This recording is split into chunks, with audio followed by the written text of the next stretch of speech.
calling him the J. Edgar Hoover of public health because he's had such a long career as a civil servant spanning several presidential administrations.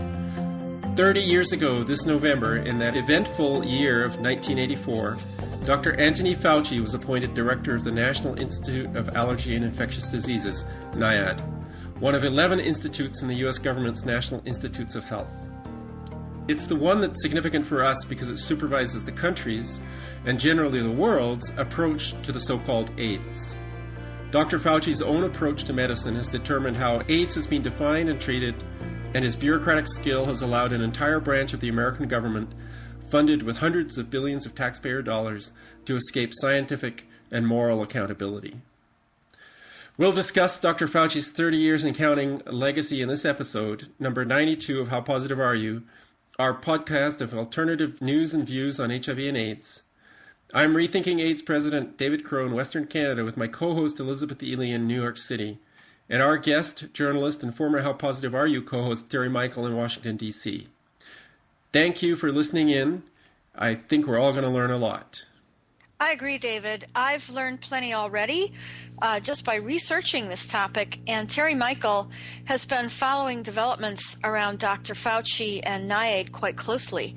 But first, do we have any feedback from our listeners? Not really. I would encourage people to send us an email at info@howpositiveareyou.com, or go to our How Positive Are You page on Facebook, or follow us on Twitter, HPAY. But of course, you can also send us a message on Twitter. We do like to hear from you, even if you just say something simple like, love your show. That is motivating to us.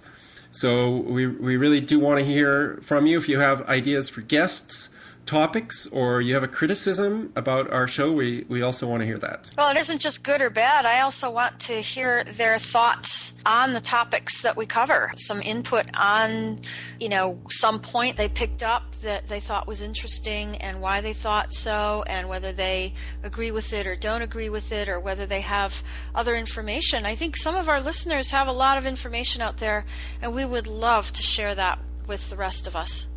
Yeah, that's true. Definitely substantive comments about your own personal experience, or something that you've researched, or a different way of thinking about the data at hand is interesting to us. Yeah, but keep sending those cards and letters. We love them. Yes. I should say that I noticed and finally approved a comment on our webpage. People don't often comment on our webpage itself, which is actually set up as a blog. For each podcast, you can add comments at the bottom. So someone did manage to drop a comment there, and I waited a while to approve it because it was a really nasty comment linking to this person's own web page. I'm not even going to say this person's name because he really loves his name in lights. That's why he does it.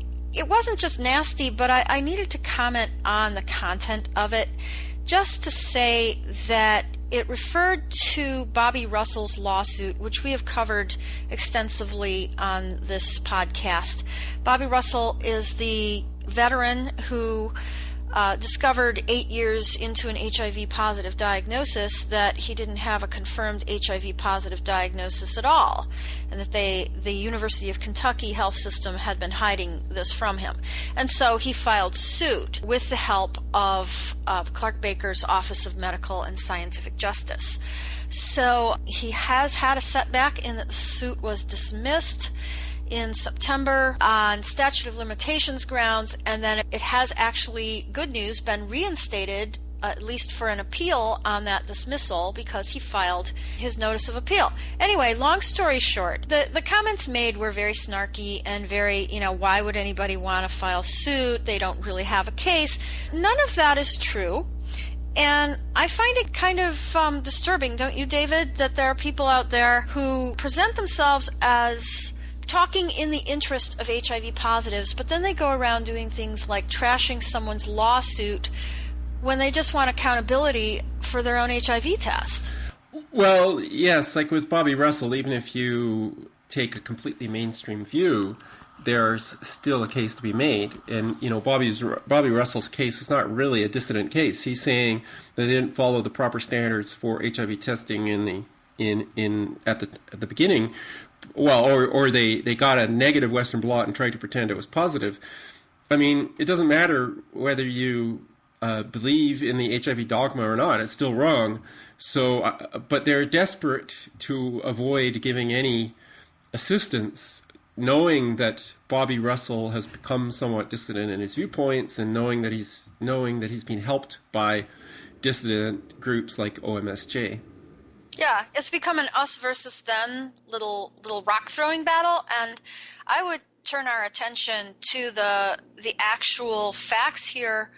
The situation, which is that HIV positives are finding it very hard to sue or to get any kind of accountability when they want the actual documentation of their HIV tests. And I would hope that our listeners will see through the attacks on this and assert their rights as HIV positives or people who know them to actually call for accountability. Do it. Yeah. Cheer him on. Let's say, yay, Bobby. This is the same thing with the boxer Tommy Morrison.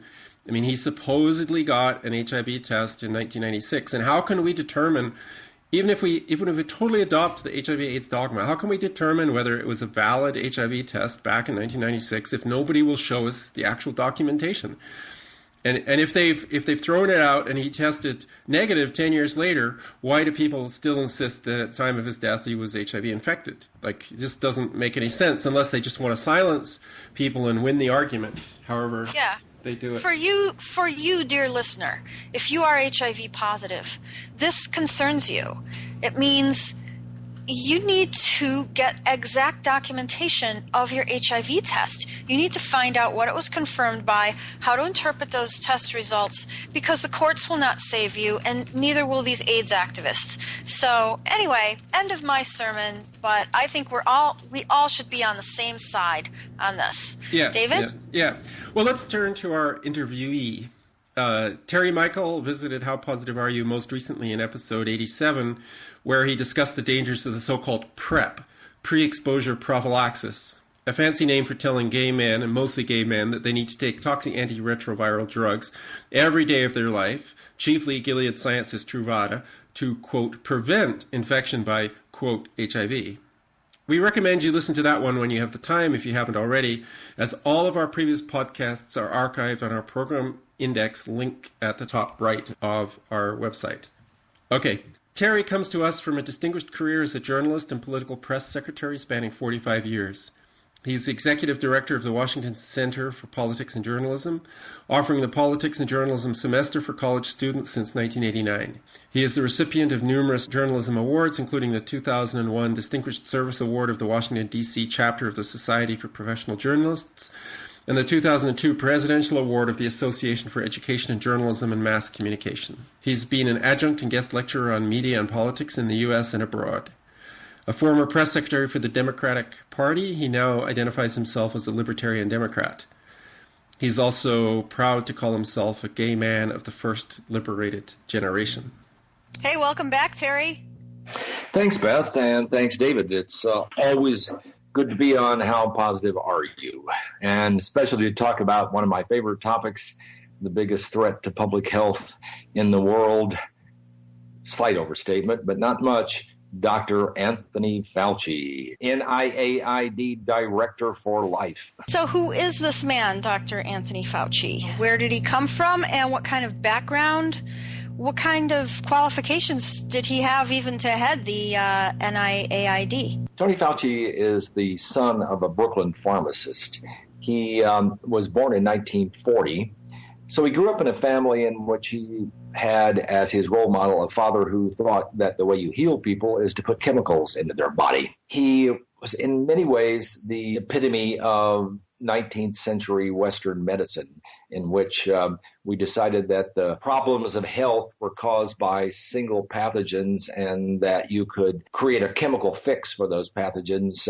And then we created the whole legal drug dealer system of doctors prescribing and pharmacists filling those prescriptions, and then people putting those chemicals in their body and thinking that they had been healed. So that's how he ended up, I think, motivated to some kind of health career. And then he ended up as a good Catholic boy going to a Catholic institution. And then I believe Cornell was where he got his MD degree. And he began his career at the place he continues his career almost 4 decades ago, the National Institutes of Health, ending up at the National Institutes for Allergy and Infectious Diseases. And so by the time AIDS came along, this amorphous immune deficiency syndrome, he was already well ensconced at the U.S. federal government facility to do medical research or health-related research. So he was in the right place at the right time, along with a lot of other factors that produced a perfect storm, which then resulted in the single pathogen theory of AIDS, and the rest is history. Right. I did a little research of my own, and living here in Brooklyn, I wanted to know what neighborhood they were describing as the rough and tumble immigrant neighborhood of his youth. And it turns out to be just lower middle class Bensonhurst, which isn't really that tough. Maybe it was in the 50s. But this idea that he grew up in this traditional neighborhood and these traditional Catholic institutions, schools, I just find it interesting, not just for the fact of it, but the fact that people make such a big deal out of these two facts, the Brooklyn streetwise kid and the rigorous Catholic education. To me, that signals a certain kind of authoritarianism, though it doesn't in all people with that background. But they seem to be driving that point into us again and again, that he had this rigorous education. And I don't think they're describing critical thinking, do you? No, I think that all of this is part of the cult of Tony, the story that he once told. He's a master of public relations. If you go to the NIAID website, and you'll see all of this history of Tony Fauci. I think it just falls into a story of the noble individual who wanted to make the world better by creating better public health. And he was indeed a Roman Catholic. And Roman Catholicism, like lots of religions, you have to take everything on faith. You don't really end up doing a lot of critical thinking about a lot of things in life. And you can come down to the present, and so much of what is believed about HIV-AIDS, those two acronyms joined by a hyphen, is taken on faith. And I think that says something about him. I don't like to be an armchair psychologist. Yeah, and I don't really want to, I'm not here to bash Catholics. I'm just saying that they seem to be making that point about him, and these people all seem to be on board with this idea of a guy who's a good boy. When you say they are making this point about him, all of this stuff comes from Tony Fauci. It's sort of the story of Tony Fauci that he has tried to enhance and build through his public relations operation at NIAID. And there are a lot of Tony Fauci sycophants, which you can certainly understand because he has given scores of billions of research dollars to all kinds of people in the HIV/AIDS industry. And everybody is very willing to buy into this story of the good Dr. Fauci and his long sleeve white lab coat and his glasses and his quiet demeanor. So, but at the same time, streetwise kid from Brooklyn, which sounds tough, and he was a high school athlete. And so it's all part of the cult of Tony. Yes. I would also say that one thing you learn from the Catholic Church is about how a rigid hierarchy operates. I mean, the Catholic Church is led by a pope who's considered to be infallible, although now that the current pope is making some statements that are a little off the mainstream dogmatic points, people are starting to question. There was a headline today, is the Pope Catholic? Yes, yes. So, but basically the Catholic Church is a top-down bureaucracy. And American public health is run very much like a military organization. In fact, the CDC actually has military-like ranks and even uniforms. It grew out of the Public Health Service, in which they actually had uniforms. The Surgeon General of the United States has a military-style uniform. Right. So, well, it's been noted that Fauci stayed out of Vietnam by joining the NIH in 1966 with his first job there. Yes, I ended up getting a high lottery number and didn't have to dodge it, but our previous president, George W. Bush, did it by joining the National Guard. A whole bunch of people who make war dodge the draft.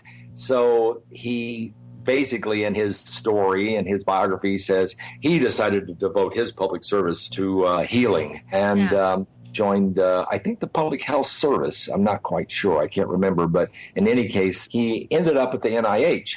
And this was an era in which the NIH was being funded, not in any place like it's being funded now. He learned the ways of the NIH bureaucracy so that by the time 1984 came around, or 1981 came around with the first noticing of AIDS, he was already well schooled in how to build a bureaucracy. And then he got this appointment in November of 1984, and for 30 years he has developed a bureaucracy that would almost put J. Edgar Hoover's bureaucracy to shame. I think another point is that 1984 is obviously the name of the famous George Orwell novel. And I think it's kind of ironic that it's such a critical year for AIDS, because that's the year of the famous Gallo-Heckler press conference. And I think it's sort of when the doublespeak really, really took off. AIDS was the first virtual disease. You could have a crashed immune system, even though there was nothing wrong with you. It's all based on your numbers. And your health could be crappy, but your numbers good and you were healthy. So it was the upside down kind of world that was well described in Animal Farm and 1984, the books by George Orwell. So I don't know how much we can make of the authoritarianism of 1984, but by 1984, there were all these half dozen streams of history coming into play that created the perfect storm that allowed this single pathogen theory of this amorphous non-disease, this set of potential illnesses related to the immune system, to come together. And if you'd like, I can just quickly trace those half dozen streams. Yeah, sure. Yeah, please. Okay. Well, here we were a dozen years into sexual revolution. We gay men were, to use an artful phrase, bawling like bunnies, because we were liberated to do that. We were not constrained by the heterosexual dating. We could walk into a gay bar, walk into a bathhouse, and didn't have to wine and dine. We could score in a few minutes. So you had lots of sex going on, a lot of heterosexual sex too because of the pill, but not nearly as many partners. And we were a small community, but almost incestuously. We were hooking up with each other, dozens, hundreds, even in a year. Secondly, we were seeing at the same time a couple of failed cancer researchers, Luc Montagnier, Pasteur Institute in Paris, Robert Gallo, NIH Cancer Institute, who were frustrated that they couldn't find a relationship between these things called retroviruses, which were only identified in about 1970. So they were looking for a way to retrieve all of that research. Third, there was the rise of the religious right in America. People who were beating up on gay men. Gay men were just coming out. We were the first coming out generation. And we were warehoused in kind of dark enclaves in cities. We were positioned against by the religious right. And then you had at this same time, gay men engaging in an unprecedented kind of partying lifestyle fueled by drugs. Everything from cocaine and amphetamines to the carcinogenic poppers or nitrites, keeping us up all night. We had uppers and downers. And we were partying like it was 1999, to quote Prince. And then this is the fifth stream. We had Ronald Reagan running for re-election in 1984.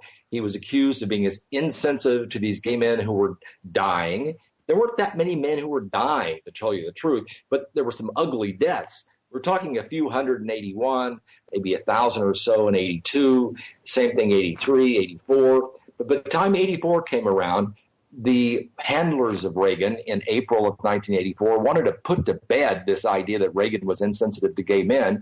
So they came up with the participation of Robert Gallo at NIH and Tony Fauci at NIH with a single pathogen theory. Voila. Our esteemed Dr. Gallo has come up with the bug that causes this amorphous immune deficiency. And at the same time, gay men who were, as I said, were bawling like bunnies, and this comes near the end of the story, this let us off the hook. This was everybody's disease. Anybody could get this from a virus. It wasn't from our behaviors. It wasn't from our sexual behavior. It wasn't from our drug behaviors. It was just a virus that anybody could get. Well, in other words, all of the stakeholders by this time, perfect storm, it fit everybody's agenda, and therefore when Margaret Heckler, Secretary of Health and Human Services, on April 23rd, 1984, announced to the world that the probable cause of AIDS has been found, and credit must go in a quivering voice to our esteemed Dr. Robert Gallo. Her voice was literally quivering, if you'll go back and look at the video. Yeah, I'm not sure what that's all about. Yeah, I didn't understand that either. I think they knew exactly that they did not have the answer. They were scared to death that they were coming forth with a half-baked answer to this that had not even been published in peer-reviewed journals. Montagnier had published something in Science in 1983, in May of 83, suggesting a possible relationship of this virus. Gallo's papers were published 2 weeks after this press conference by Heckler. It also only suggested a possible link. These are the seminal papers that did not establish a link, just suggested one. So you have all these streams coming together in the perfect storm, and from day one, it just took off like a shot, and the world embraced the single pathogen. I mean, what would have happened if somebody from like the New York Times or the Washington Post had excoriated, ripped them apart at their press conference? I mean, it might have all just fallen flat on that one day. Well, I'm glad you asked that question, because as somebody with a journalism degree, I know that journalists are social science majors, philosophy majors, English majors. We stayed as far away as we could from a chemistry course or a biology course. We did not know the questions to ask. Right. We were totally at the mercy of these science bureaucrats, these junk science bureaucrats. So we'd never have a problem attacking Lyndon Johnson or the best and the brightest or Richard Nixon for a Vietnam War or Wall Street bankers. But we didn't know enough to ask the right questions. We didn't know enough about science to assess the truth claims. Therefore, we were at the mercy of the, quote, experts, and that's how the story got rolling. They use a lot of doublespeak, going back to my earlier point, in HIV and AIDS. So, and at first I got taken into this. So they'll talk about how the immune system has collapsed. Well, a normal person on the street would think, oh, the person's got fungal infections, he's got this and that. But a collapsed immune system might just mean that your CD4 count is 0.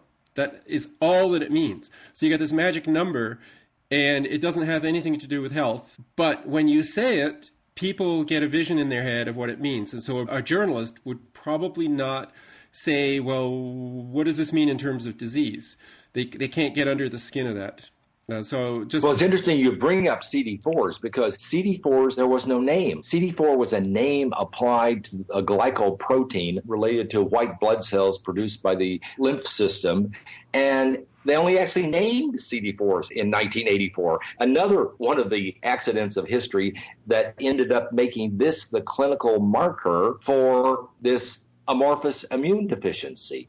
The immune deficiency, of course, the multifactorial theory is what explains the immune deficiency in gay men. That is, overexposure to old pathogens and the intimacy of sex, and overuse of antibiotics that destroyed the microbiome. Number 2, overuse of toxins, cocaine, amphetamines, poppers. And number 3, the stress caused by this first out generation of gay men.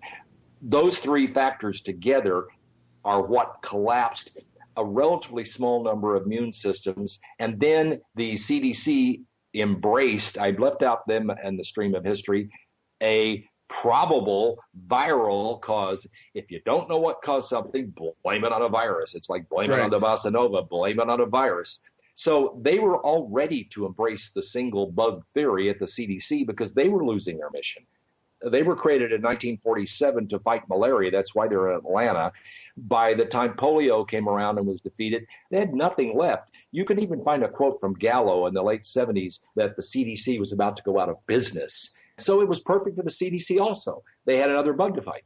Right. Well, I just want to kind of shift the discussion to what you're actually talking about, this obsession with virus hunting, an obsession with little thingies called T cells and B cells, and the fact that, you know, the rest of us don't even understand what they're talking about, so they've kind of got us. But it's important that Fauci, you know, I just want to shift to some of the things that I found out about Fauci and his research, his own research prior to 1984. And he actually still conducts research. He is like the 10th most cited scientist on HIV/AIDS or something now. He's a player as well as the bureaucrat. And so that really is a phony thing that he promotes, that he is a hands-on researcher or a hands-on clinician. This is all part of the cult of Tony, that he is Superman, that he not only is a bureaucrat, which is... So is none of that true? He just kind of puts his name on this research? Exactly. There was a time when Fauci was doing research or was involved in research. And, sure. And he was the deputy director or then the director of the Laboratory of Clinical Infection or Laboratory of Clinical Infectious Diseases at NIAID. And he is given credit for shifting the focus of that infectious diseases unit towards investigating the so-called nature of AIDS in the, well, get this, early 1980s. So basically, and I'll quote more too, it was his lab that demonstrated the type of defect that occurs in the T4 helper cells, the immune cells, that enables AIDS to be fatal. So already, before the reputed discovery of the virus responsible for AIDS, this quivering voice press conference in 1984, before AIDS was even declared a viral disease, Fauci shifted the focus of a laboratory that only investigates clinical infection to deciding what AIDS was. I mean, because this is what they do for a living. They look for clinical infection, so they're not going to look for anything else. And his actual field is immunology, and his research was on these autoimmune diseases that are related to swelling of blood vessels. And his solution to that problem, which I give him credit for actually ameliorating the symptoms, that is giving people corticosteroid drugs and mild immunosuppressive drugs and making it so that these people can live nearly normal lives. But what I noted in all that was that who's looking into why these people have this condition in the first place? So that's sort of like the same theme of HIV/AIDS. Nobody's looking at the root causes. Everybody's just looking at these little T cells and B cells and these little imbalances and trying to find a drug. Yes, I think that for the man who has no shoes, the center of his life, his world, is finding shoes. So if you compartmentalize yourself at an agency and you're looking at the immune system, you fit everything that occurs, all the experiences around you, into that little narrow box, into that little box in which you have placed yourself. And that's part of this whole confluence of all these events in history that led to what was essentially a 19th century single pathogen theory of not a discrete disease, but this amorphous immune deficiency. Right. Once again, it was to everybody's benefit, including Fauci's because of his previous research, including Gallo and Montagnier because of their previous research, including gay men because they didn't want the accountability of sexual and drug behavior, including the CDC, which had nearly lost its mission. All of these streams of then contemporary history just flowed together, and it all fed into the myths or the belief system of all of the stakeholders who embraced this single pathogen theory. Single pathogen theory was given up 100 years ago. I mean, Pasteur on his deathbed was said to have remarked Claude Bertrand, his nemesis, was correct, that the pathogen is nothing. The terrain is everything. None of these people were looking at the terrain questions, the lifestyle questions, all of these things in gay men that could have collapsed their immune system. All of these stakeholders wanted it to be a single pathogen because that's simple to understand. Right. That was something the public could understand. That's something that Mark Heckler could go out and claim as, we've found the answer and here's the bug and here's the guy who found the bug. Hey, Terry, I get the fraud angle here, but I'm wondering if bureaucrats like Tony Fauci and scientists like all these people, if they, by their own act, they actually believe what they're propagating. Because I've read about this research that, Tony Fauci has built this mystique around. And it seems to me that he's looking at all these HIV thingies under his microscope, but somebody forgot to tell Tony that they weren't actually isolated from the bodies of HIV positives. And, these things come from government labs, and they're created by spiking blood samples with chemicals. So he's seeing all these effects they have on T cells and B cells, and it's fascinating. And he's publishing everything he notices, and he's accepting awards for discovering all this stuff. But none of this is actually happening in the bodies of real human beings. I mean, it's kind of a theater of the absurd. I honestly believe he'll be the last person on Earth to figure it out. Well, yes, right. Your mind enters in a sort of a cognitive dissonance. You compartmentalize. Here's the way you want the world to work because it's helpful to everything you think you know. It's helpful to your career.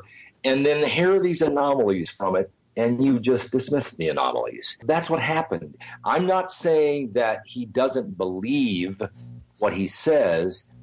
He's made himself believe it because it works for him. It works for his career. It works for the cult of Tony to have all of these sycophants. Is there a precedent with President Obama? It's very clear that President Obama is a very charismatic person, yet it's also very clear that he's totally not in control. We all want to believe we're good. We all want to believe that our answers make sense. We all want to build a legacy after you're 40. Yes, people are true believers in themselves. And there's a Tolstoy quote that I think probably illustrates this perfectly. And this quote is somewhat condensed, but Tolstoy said, "Most men can seldom accept even the most obvious truth if it would oblige them to admit the falsity of conclusions which they have woven into the fabric of their lives." So once you get your worldview, once you start believing on faith that here's the way the world works and here's the way this disease works and here's what caused this disease, you become a believer in yourself, and you don't do any introspection. You don't allow any alternative voices. And that, of course, is what happened. After 1984, Fauci, heading this unit that's supposed to fund research into infectious diseases, could not allow a dollar to be spent on the multifactorial theory of this amorphous immune deficiency syndrome. I would like to go back to the issue of publications because I did a brief research on this. Fauci has 653 publications since 1984, which is a huge amount, but I would like to make 2 points about that. If you look at the publications in which he's the prime author, they're all opinion pieces. Ending the global HIV/AIDS pandemic, the critical role of an HIV vaccine, clinical infectious diseases. Ebola, underscoring the global disparities, New England Journal of Medicine. An HIV cure, feasibility, discovery, and implementation, JAMA. Immunology, immune activation with HIV vaccines, Science. So he's got these invited opinion pieces in all the major medical journals when he's the prime author. These are articles of a bureaucrat, not of a scientific investigator. It's as simple as that. So let's look at the others. That's 89 out of the 653. So here's one that I chose randomly, in which there's like 30 authors on this paper in the Journal of the American Medical Association. And what was his contribution? Study concept and design, but not the acquisition of data. That's the bureaucrat. He is the bureaucrat who approves the funding. Therefore, you have to have the stamp of approval, the imprimatur, if you will, the Catholic term, of the director. That's how he's gotten by with funding all of these study after study after study down in the weeds of all these detailed questions. He has been handing out money. That's his power. He hands out tax money. Exactly. So if I can just finish what he did to this paper, analysis and interpretation of data, but not the drafting of the manuscript. The very vague topic of critical revision of the manuscript for important intellectual content. Everybody got their name under that. But he was not involved in the statistical analysis, and he didn't help obtain funding because, of course, he probably approved the funding for it. And he was a supervisor of the study of some kind. Yes, you've just defined a bureaucrat. Not a scientist, but a bureaucrat. Yeah, so he got his name on this because this really helps the authors get it published, and more attention is paid to a paper which has Anthony Fauci's name on it, and everybody turns a blind eye to the fact that he actually probably did nothing really in terms of the research. Right. Well, I mean, it's a point well taken that Fauci leads a bureaucracy that decides which kinds of approaches get funding and which do not. So do you believe that his own research preferences have influenced what gets investigated and what does not? He has absolute control over what gets funded from NIAID. Now, he can shift it off and say, well, we have advisory councils to help with this. We have a process here. We have a lot of people who review these things. I just give it to the final approval. No, anything that anybody proposes always falls under the shadow of what would Tony want?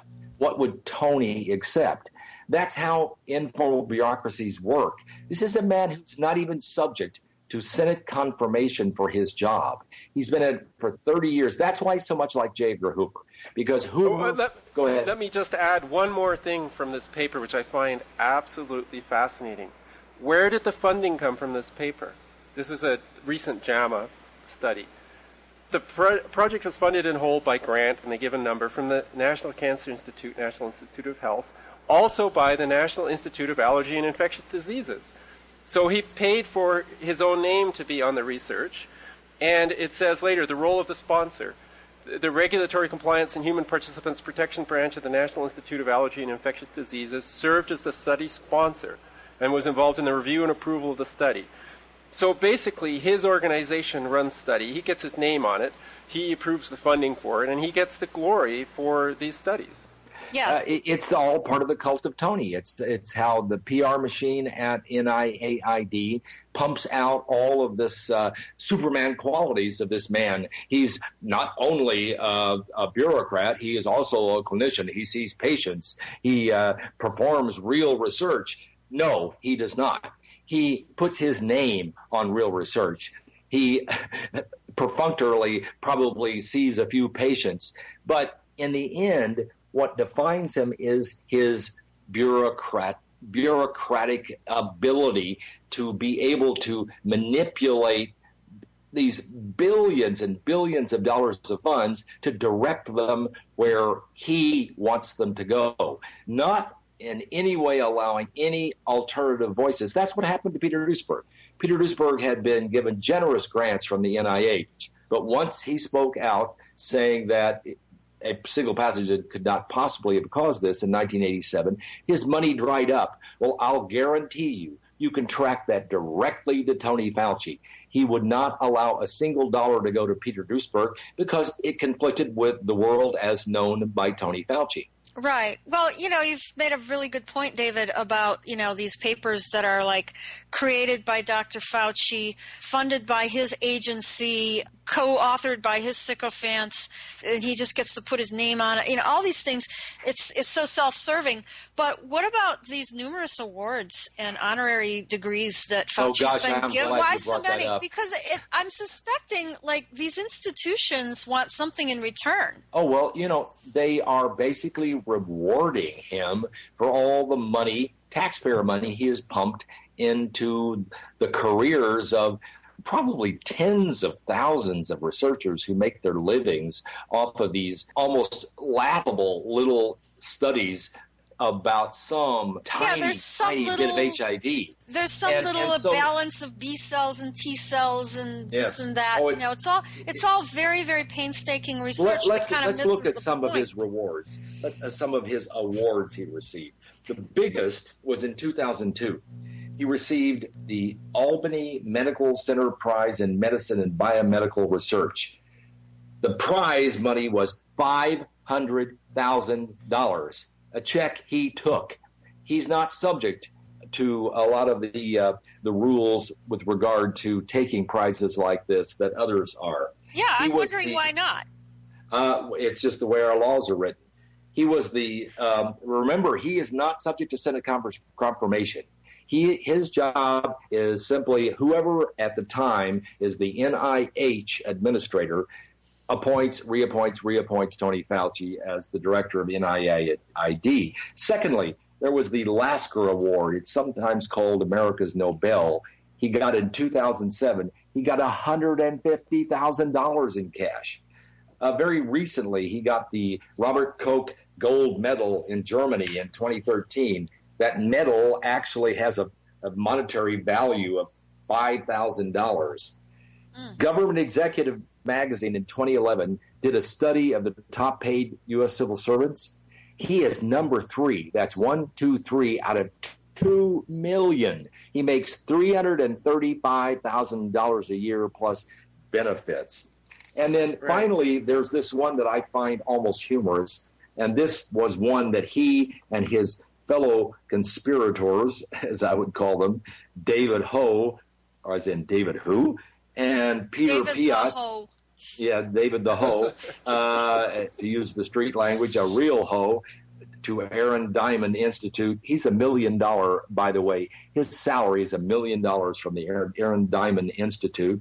And Peter Piot, the PR head of UNAIDS, not a science organization, not an epidemiological organization, a lobbying organization for more money for HIV. Well, they all went to Indonesia to receive as the 2013 laureates for the Prince Mahidol Award. Each got checks for $50,000 for showing up in Indonesia for their version of the Nobel Prize. It was split 4 ways. It is apparently good to be the HIV/AIDS king. They have proved it. Yeah. And these institutions get something back. Well, they get this idea that here we are contributing to science by honoring these pioneers in science. And they also receive grants from the NIH.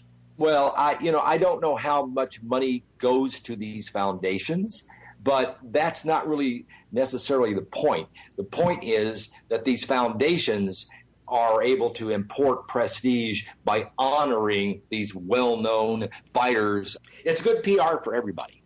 Yeah. The cash is just there. I would be interested in finding out, for example, if the Prince Mahidol Foundation has ever received money from Gilead, or whether these other foundations that hand out this money to Fauci have received money from Gilead and the other big pharmaceutical companies that make the so-called antiretrovirals. Gilead is the giant.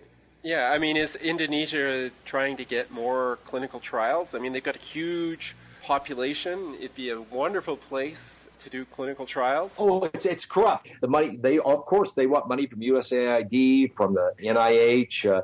Fauci, by the way, brags about how he's created this international AIDS fighting bureaucracy, pumping unbelievable amounts of money, U.S. taxpayers' money, to other countries. One quick example. In 2012, the International AIDS Society held its 19th International AIDS Conference in the U.S., first time in 20 years because our law changed to allow HIV positives in. Fauci approved a $7 million grant to the International AIDS Society. For what? A lobbying organization based in Geneva, Switzerland, that holds a conference every 2 years, and about 15 or 20,000 people show up. Most of them making their livings on HIV/AIDS research, most of that research money coming from, guess who? Tony Fauci. That's why the 2012, I called it the AIDS Fest, was a Fauci Fest. Everyone praising Tony. Well, they all got their paychecks from Tony. Of course they praised him. Yes. Right. And you've mentioned PEPFAR, which for me is a very interesting example. I think that, this is the president's emergency response to AIDS or something. Program for AIDS relief. Right, yeah, PEPFAR was international, $48 billion. He created this. Fauci created this. This was a Tony Fauci invention. This is how he insinuates himself with both Democrats and Republicans. Here, George W. Bush needed a legacy. And here, the big drug companies needed another source of income. So what does Fauci do? He talks Bush into creating this PEPFAR, this President's Emergency Program for AIDS Relief, or African AIDS Relief. I can't remember the name of it. And $50 billion makes George W. Bush, this great humanitarian. Right. Right. I actually looked at PEPFAR from another point of view, and that is the out-of-control bureaucracy point of view. So I looked up their website, and they had all this chilling impersonal language, which I won't quote here, all of it, but it's just jargon like strengthen partner government capacity to respond to this epidemic and integrate and coordinate to maximize impact on health systems. There's just no accountability or moral responsibility in this kind of language. This goes back to your stressing that Fauci and these people are all bureaucrats. And I was really moved by this. I mean, it really was shocking. Here's how it works. Here's how it works, Beth, bureaucratically. You've got these billions of dollars. You pump it into Africa. It goes down a rat hole. It goes to kleptocrats and to all kinds of dictators. They skim off the money. Then the money is collected from, obviously, the U.S. Treasury. And here's the deal. The drug companies then say, okay, we're going to give subsidized prices for these drugs in Africa. We'll only charge $300 for a drug we charge $12,000 a year for, Truvada, in the United States. In return, the Republicans and the Democrats collude with the drug companies and say, okay, well, you can pay you any price you ask through Medicare, through Medicaid, for AIDS drugs, for assistance program. That's how they get by with charging $12,000 to $14,000 for Truvada or Stribild. They collect the money out of the U.S. Treasury. They claim they're doing humanitarian work in Africa. And all of the U.S. taxpayers then end up funneling this huge amount of money into Gilead and the other drug companies.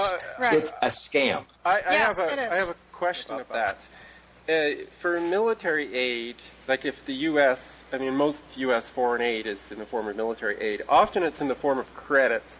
Perhaps this is a response to some of the corruption in third world countries. But if they give you $1 billion worth of military aid, you might get $100 million in cash and then like $900 million in credits, and you can go to a U.S.-only military company like Lockheed Martin and you can buy stuff. So do they do the same thing where they say, okay, you know, we're not going to give you $1 billion in South Africa for AIDS, but what we'll do is give you credit with Gilead or some other. There are all kinds of ways to funnel money. I mean, for example, if you are a young gay man in New York City, and you are told by your doctor you need to take Truvada. It costs at least $1,000 a month. So how are you going to afford that? Well, your insurance might pay for it, but much more likely you're going to be paid for through the AIDS Drug Assistance Program, ADAP, from the Ryan White Fund. So here's what happens. You have to pay a copay, maybe $2,000 of that $12,000. So Gilead creates a nonprofit foundation, pumps money into it. You then get the copay from that foundation. You then take that copay to your pharmacist, and then ADAP kicks in and pays the other $10,000. It is a scam. All the money flows right back to Gilead.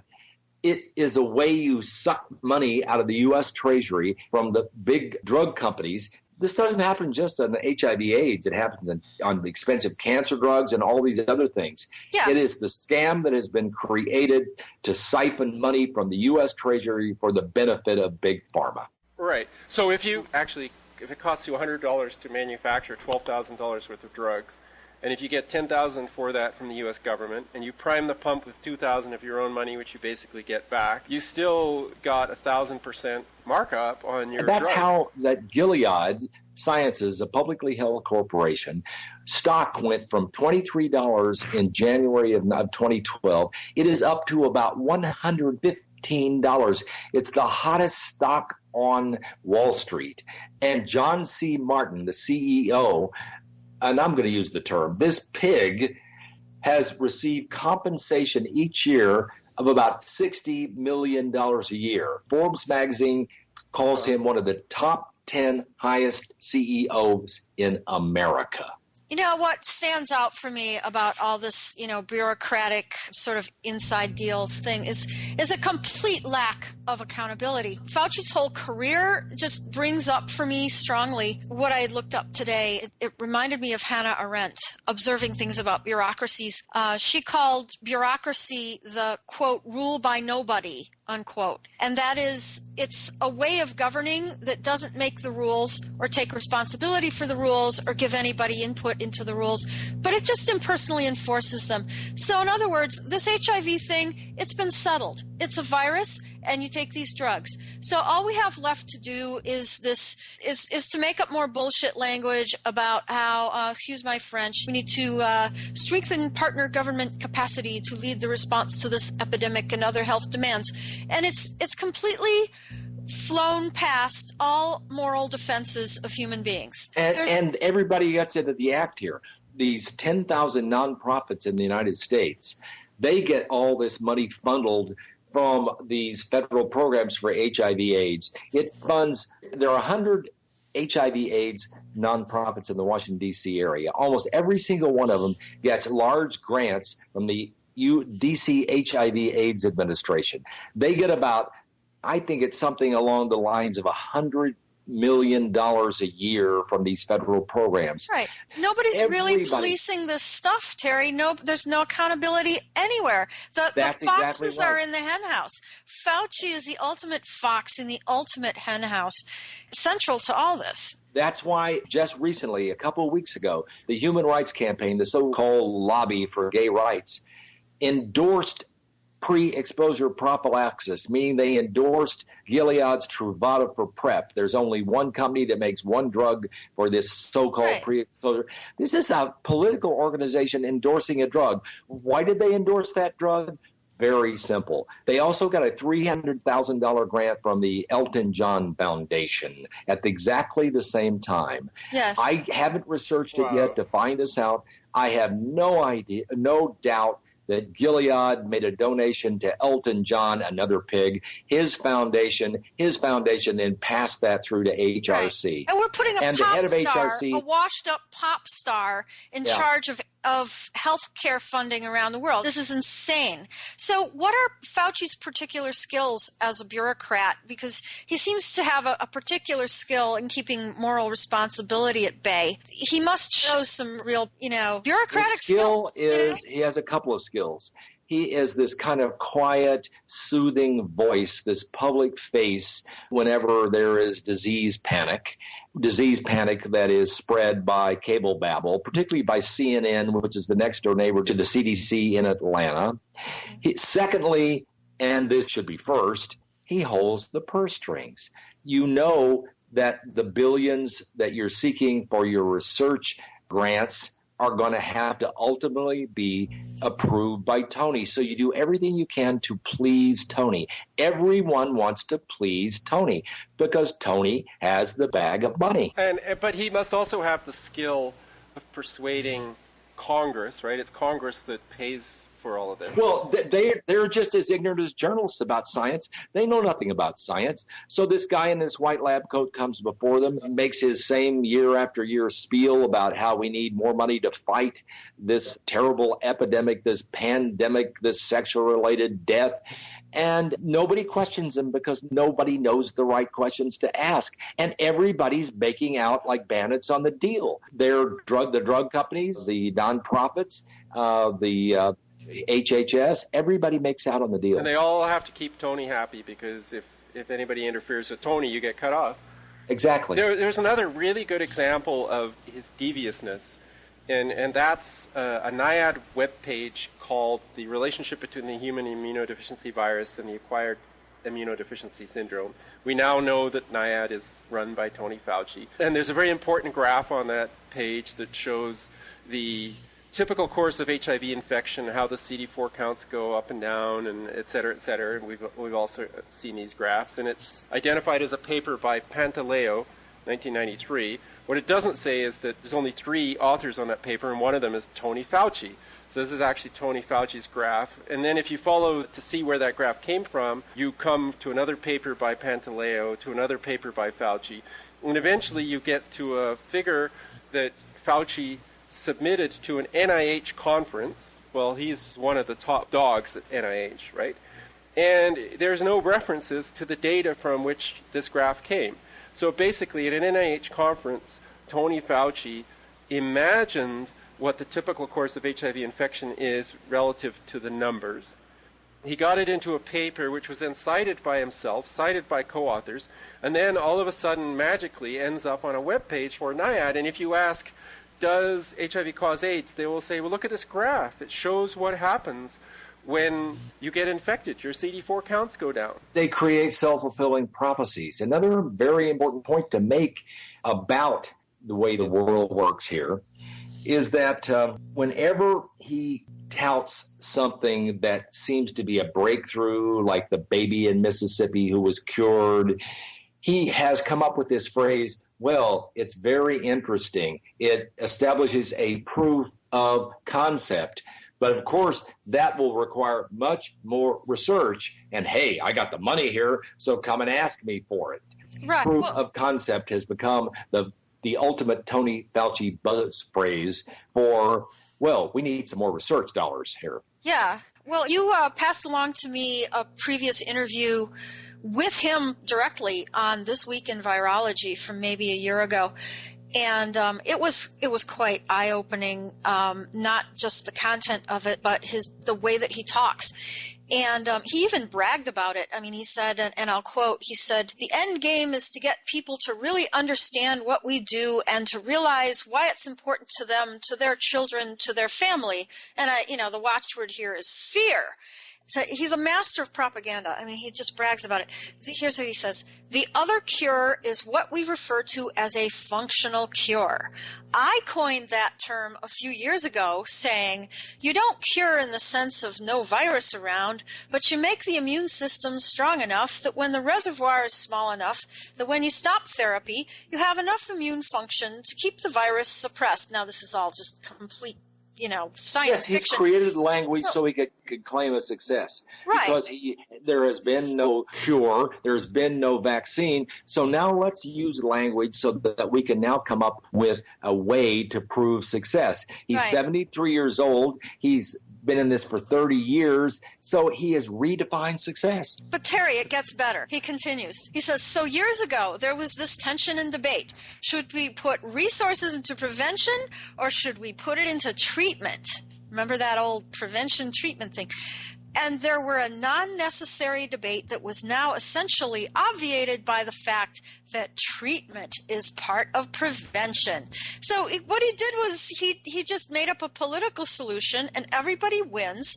It's the genius of bureaucracy. He even bragged about the theme of the International AIDS Conference in Washington, D.C. that you spoke of in July 2012 was called Turning the Tide Together, which would cure the rift between the prevention and treatment factions with propaganda and slogans rather than facts.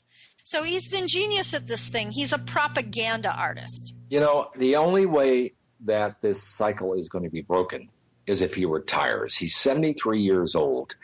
He is a master of the bureaucracy. He has been able to manipulate it to the point that there has become a Fauci cult because money talks and people join your cult if you reward them. I don't know whether this man ever intends to retire. He seems to be in pretty good health. He doesn't seem to have any enemies out there inside the government to question him. I think the only possibility is to shed light, as we are doing right now, on how he created this bureaucracy, how he created this myth, how he propagates this myth, how he promotes this myth, how he promotes himself, and let as many people in the world know this as possible. I think we're coming up past our hour here, but there are two villains keeping the HIV equals AIDS myth alive. One of those is Gilead Sciences, this extremely powerful drug company, politically connected drug company in Foster City, California, that makes up half of the revenue, that takes in half of the revenue of the now $20 billion a year HIV drug industry. The other part of the propagating this myth, continuing it, is this human being, Dr. Tony Fauci. No, he's not really a human being. He's a machine. He's a bureaucratic machine. Okay, well, I'll grant you that he is. He's a myth. He's an inhuman presence. It's so strange. He's like Hal in the the computer in 2001: A Space Odyssey. I'll take that because I went to the University of Illinois, which is where Hal was created. But yeah, I don't know where exactly Tony Fauci was created. He was sort of self-created because he was so talented at being a bureaucrat. Yeah. I think it's been pretty illuminating, and I think that it's really important for people to understand the people at the top of a very top-down bureaucratic system. And an individual like Tony Fauci in a faceless bureaucracy actually has a lot of personal influence. So this whole thing. I would like for you to put up on your website something you put up before when we talked about PrEP, because I do a lot of this discussion of Fauci in my AIDS war profiteering with PrEP. So I'll appreciate if you'll put that up on the website. You're sending us a link? I will send it to you. Okay. Yeah. Okay. Well, it's been great. I've enjoyed discussing one of my favorite topics. All bow down to Tony Fauci. Yes. I'd like to put in a parting comment, if I may. Go ahead. That we shouldn't lose in all this, that there are real lives in the balance here, that if you try to direct science with politics, that really is poor medicine, and the bodies are piling up. People are dying, and they don't even know, as they said in The Grapes of Wrath, who to shoot. There's nobody to shoot. And it goes back to what I also dug up from Hannah Arendt. She said, bureaucracy is the form of government in which everybody is deprived of political freedom, of the power to act. For the rule by nobody is not no rule, and where all are equally powerless, we have a tyranny without a tyrant. Interesting, because even Tony Fauci is caught by his need to obtain funding, so he's powerful, but he's also powerless, because if he ever does anything outside the mainstream, he would lose his credibility and he'd be gone in a flash. If he were a dictator of a small banana republic, you'd know who to blame. But he's one face in the crowd, a bureaucrat that you only see as a benign presence on TV, and you don't know who to shoot for killing your kids or for killing your lover or prescribing the wrong drug as a prophylactic, for crying out loud. You don't know who to blame. But I would lay responsibility, a lot of it, at his doorstep. Yes, for sure. Yes, absolutely. I have to say that if there is one great threat to public health in the world, I'll have to lay that at the doorstep of Tony Fauci. He has psychologically terrorized millions of gay men and now tens of millions of black Africans and a lot of African Americans. Thank you. Well, I think those are words to end on. I would like to thank you, Terry and Beth, and also our listeners for listening to another episode of How Positive Are You? Good night. Thanks, guys. If you have questions or comments on any episode of the show, please send us an email at info@howpositiveareyou.com or leave a comment on our blog at howpositiveareyou.com. Send us a message on Twitter at HPAY or contact us on our Facebook page, How Positive Are You? We appreciate all your comments and questions, and we'll try to answer as many as possible on future shows. Thank you.